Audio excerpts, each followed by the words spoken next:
Yo le quiero dar las gracias. El día de hoy vamos a realizar nuestra primera entrevista con el licenciado Ricardo Alvarado. Él es investigador en Mexicanos contra la Corrupción y la Impunidad. Pues esta organización no gubernamental que vaya cómo les fue en el gobierno pasado, Ricardo, con López Obrador, y sobre todo por tantas denuncias. Ustedes llevaron el caso de Galmex, mostraron precisamente la falta de medicamentos. Y pues hay dos temas. Lo primero, ¿qué sabían ustedes y qué habían ya ustedes denunciado en relación a los, pues no sé si malos manejos, corrupción, de lo que ocurrió en Birmex durante la administración pasada? Gracias y bienvenido, Ricardo. Hola Miguel, qué gusto estar contigo y tu auditorio. Muy buenas tardes.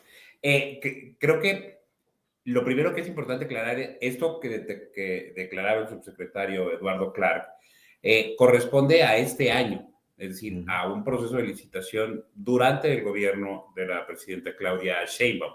No, bueno. Lo que dice Eduardo Clark es del total de insumos médicos que compra el gobierno, el 6% de ellos, 175 insumos específicos, Sí. fueron detectados con un sobreprecio. El sobreprecio de todos estos sumados suma 13,000 millones de pesos, que creo que somos, al menos yo, soy muy malo poniendo en contexto cifras tan grandes, pero la megafarmacia, la ocurrencia de la megafarmacia costó como 2.7 miles de millones de pesos. Entonces, 13,000 millones pagan como 5 megafarmacias. Oye, Eduardo Clark pondría un ejemplo, perdón que te interrumpa, hablaba de que con eso se podían haber construido 2 hospitales de especialidades. Por ejemplo, o hubiéramos pagado 13 años de el INAI, ¿no? Que uno de los argumentos para cerrar el INAI era su alto costo. Entonces, lo que hicieron fue que detectaron sobreprecios sobre estos insumos y por eso decidieron cancelar la compra. Ahora, lo que nosotros hemos denunciado previamente en Birmex es un problema sistemático del mecanismo de compras públicas en específico sobre medicamentos del gobierno anterior. Cuando empezó el gobierno federal pasado, el del presidente Andrés Manuel López Obrador, cambiaron quién hacía las compras consolidadas. Originalmente, en el sexenio de Enrique Peña Nieto, venían de un proceso que había ido ganando rapport, ganando fuerza, que hacía el IMSS. El IMSS juntaba órdenes de compra de diferentes instituciones públicas y compraban. La compra consolidada lo que te permite es, vamos a comprar mucho a un solo proveedor y eso nos va a permitir mejorar el precio y además facilitar los procesos de distribución. El gobierno federal dice, ahí lo que hay es muchísima corrupción, vamos a cambiarlo desde el IMSS a Hacienda en 2019.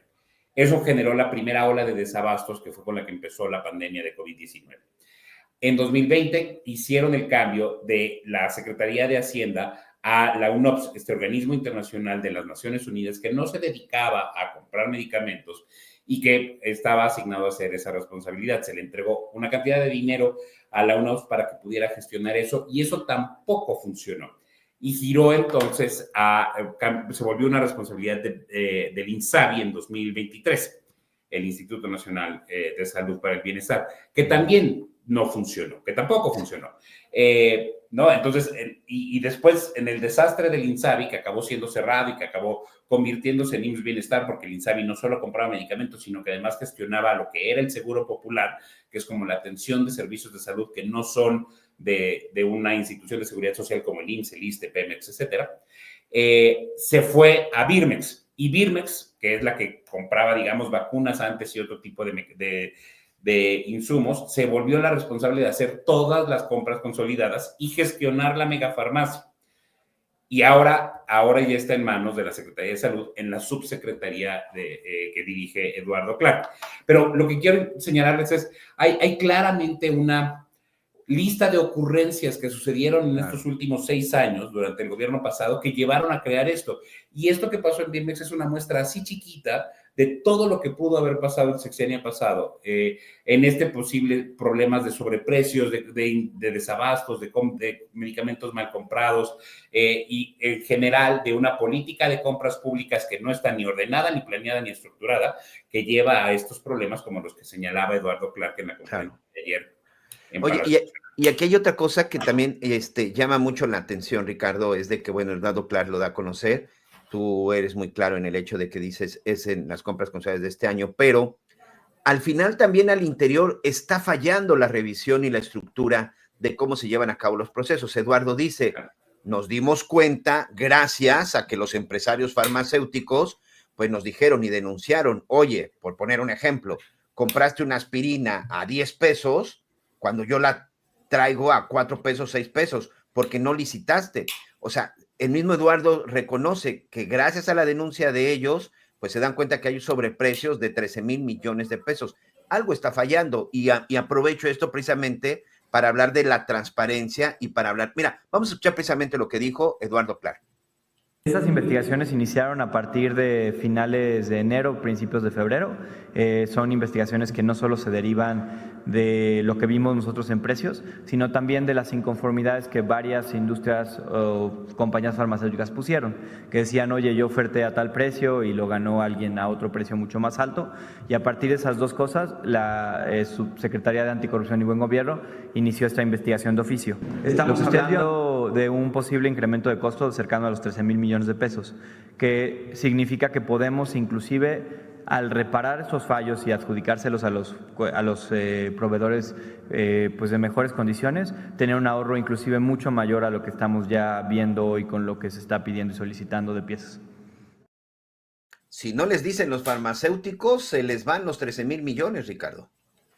Sí, creo que ellos hicieron un trabajo que también detectó, pero eso, y como ese, vaya, esta vez funcionó para las personas que participaron, para los empresarios que participaron en pero si uno busca en las noticias, así, en un buscador en Google, este tipo de información y se va a años anteriores, estas quejas han estado ahí todo el tiempo, porque las compras consolidadas no son tal cual una licitación pública, son un tipo de compra sui generis, en el que más bien lo que hacen, lo que hace el gobierno es decir, como yo necesito estos insumos, y presenta una larga lista, y va aceptando cada una de las ofertas. Lo que pasó en estos casos, que creo que es importante el énfasis que hace el subsecretario Clark, o sea, esos 13,000 millones no se desviaron, porque lo detuvieron la compra antes. Sí, no se han pagado. Pero creo que la crítica está es que justo esto, que haya pasado aún con todos los cambios que ha implementado el gobierno de Claudia Sheinbaum, la gestión de Eduardo Clark, pone de manifiesto las irregularidades que sucedieron en el sexenio anterior y que brincar de una unidad de compra a otra, primero Hacienda y luego la UNOPS y luego el INSABI y que luego sea Birmex, genera un montón de dudas sobre cómo ocurrieron estas compras. Y déjate pongo un ejemplo que nosotros detectamos. Dos datos me gustaría dar. Primero, durante 2023, que es como la más reciente que podemos tener con base en las fechas de cierre de los gastos públicos del gobierno, la tercera parte de todas las instituciones de salud gastaron más de la mitad de su presupuesto en contrataciones de adjudicación directa. El problema con es decir, además de las compras consolidadas, lo que sigue en principio debería ser a través de licitaciones públicas. Ese debería ser el principal mecanismo de compra para el gobierno. Pero lo que nosotros encontramos es que normalmente son adjudicaciones directas, es decir, el gobierno dice como a ti te voy a comprar. Y le compra argumentando normalmente que se trata de casos de emergencia. Eso demuestra, pensando bien, en un problema de programación de compras. Un hospital que se la vive comprando adjudicaciones directas, cuando en principio debería tener tiene el mismo ritmo de necesidades mes a mes, habla de un problema de programación o de un problema de contubernio con sus posibles proveedores. Y eso no podemos, digamos, nosotros documentar como los casos específicos, pero sí vemos al revisar las cifras como el comportamiento general. Y el comportamiento general año con año es ese. La mayoría de los hospitales del IMSS, el ISSSTE, lo que hacen es hacer adjudicaciones directas de medicamentos, lo cual crea este problema como el que detectó ahora la Secretaría de Salud con Birmex. Oye, y con este tema quiero aprovechar para decirte, ayer en la última sesión del INAI, qué triste, sobre todo para los periodistas, para los investigadores, la desaparición del INAI. ¿Cuál es tu opinión? Sí. Ahora vamos a tener pues menos probabilidades de saber qué es lo que hacen con el dinero de la gente, y sobre todo hablando del presupuesto federal. Déjame partir en dos esto, Miguel, porque justo creo que el ambiente en todas las organizaciones de la sociedad civil, con todos los colegas periodistas, es como una gran frustración y un poco de tristeza de saber que se acabó. Entonces, ahí me gustaría como dos cosas. Uno, creo que hemos fallado en comunicarle al gran público la importancia del derecho a la información, de acceder a la información pública. Pero ha sido una pieza fundamental del periodismo, como lo conocemos ahora en México en los últimos 20 años, yo diría, y también en el tipo de activismo. Toda esta información, poderte dar este dato sobre las adjudicaciones directas fue gracias a que hay información pública transparente, no directamente la del INAI, pero forma parte del mismo paquete, este compromiso de exigirle al gobierno que haga pública de cierta forma su información. Esto que comentabas tú sobre investigaciones y como el caso que tienes tú, hay legión de casos de periodistas locales y federales que lo que hacen es buscar algunos mecanismos, buscar información sobre ciertos aspectos específicos y documentar las decisiones que tomaron los gobiernos sobre esto. Esa es la parte muy importante de este tipo de derechos. El derecho de acceder a la información pública creo que fortalece a nuestra democracia. Ahora, la segunda parte, Miguel, creo toca ahora tomarles la palabra y decirles que no vamos a bajar la guardia. Se supone que vamos a poder seguir haciendo las solicitudes al ritmo que las estábamos haciendo y que nos van a seguir respondiendo. Creo que es momento de seguir haciéndolo, de seguir utilizando la Plataforma Nacional de Transparencia, de seguir exigiendo a todas las autoridades que nos sigan contestando y documentar ahí donde no nos contesten. Claro. Creo que va a ser mucho más difícil ahora, pero este esfuerzo tiene que seguir porque al final podemos restituir este tipo de mecanismos que permitan acceder a la información de manera sistemática, en lugar de esta propuesta que tienen ahora, que es como separarlo y diversificarlo en un montón de autoridades. Creo que lo que nos toca es vender, perdón. Por supuesto, no nos van a detener y te voy a platicar algo. Bueno, yo ya tengo algunos años en periodismo. Cuando llegó el IFAI, pues la verdad es que fue algo interesantísimo, pero en mis primeros años como periodista, pues recurríamos a las fuentes originales.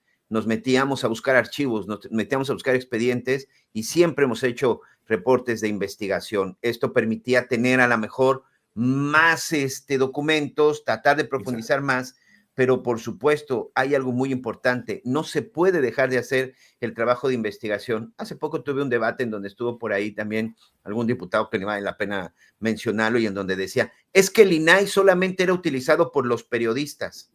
¿Y qué tiene? ¿Y cuál era el problema? Pues sí, porque a lo mejor el resto de la gente no sabía cómo obtener la información del INAI porque tenías que registrar y tenías que meter una serie de información y bueno, muchas cosas. Decía, es que nada más lo estaban utilizando los periodistas, pues pónganse a trabajar, pero no tengan la menor duda, vamos a seguir trabajando, investigando y denunciando todos los actos de corrupción que como vemos, no importa si son tricolores, no importa si son azules, no importa si son naranjas, no importa si son vino tinto, prácticamente, Ricardo, pues en todos los gobiernos encontramos este tipo de actos.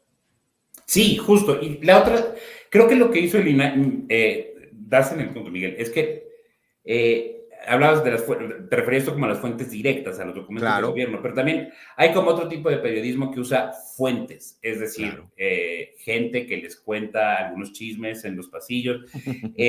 Este tipo de periodismo perdió fuerza en los últimos años porque ganó profesionalismo el periodismo con el acceso a la información, porque cualquiera puede hacerlo. Y justo creo que ahí es donde fallamos. Es que sí, son periodistas y académicos los que principalmente usábamos las plataformas, sin lugar a dudas. Pero es que cualquiera podía usarlo. O sea, bastaba un par de horas de buscar un video de cómo funciona la plataforma, entrar y pedir información y el gobierno terminaba dándotela. Sí o no, te quejabas, pero en general podías tener acceso a la información que solicitabas por el montón de años de esfuerzo entre periodistas, activistas, para poder construir esta plataforma mucho más acabada. Y justo eso creo que creó las condiciones para un periodismo mucho más profesional que no necesitaba de información privilegiada para poder presentar información. Y eso es lo que está en riesgo ahora. Entonces, justo creo que necesitamos mantenernos activos, seguir haciendo el trabajo que estábamos haciendo y seguir señalando ahí donde falle, donde creo que la responsabilidad que tienen a partir de mañana, que ya no haya INAI, es mantener las resoluciones que tenía el INAI, es decir, resolver las solicitudes de información que no eran respondidas por las autoridades, tienen que seguir atendiéndose al mismo ritmo que las dejó el INAI. Cualquier cosa por debajo de eso es un modelo menos eficiente que lo que teníamos con el INAI, y ahí es donde creo que podemos empezar a documentar las fallas de esta propuesta del gobierno sobre el acceso a la información pública. Pues nos gana el tiempo, la verdad es que muchas cosas que tenemos que hablar sobre la transparencia y ya estaremos platicando al respecto, así que Ricardo, estos micrófonos siempre estarán abiertos para ti y por supuesto para Mexicanos contra la Corrupción y la Impunidad. Muchas gracias, licenciado Ricardo Alvarado. Hasta luego y un saludo a todo tu auditorio.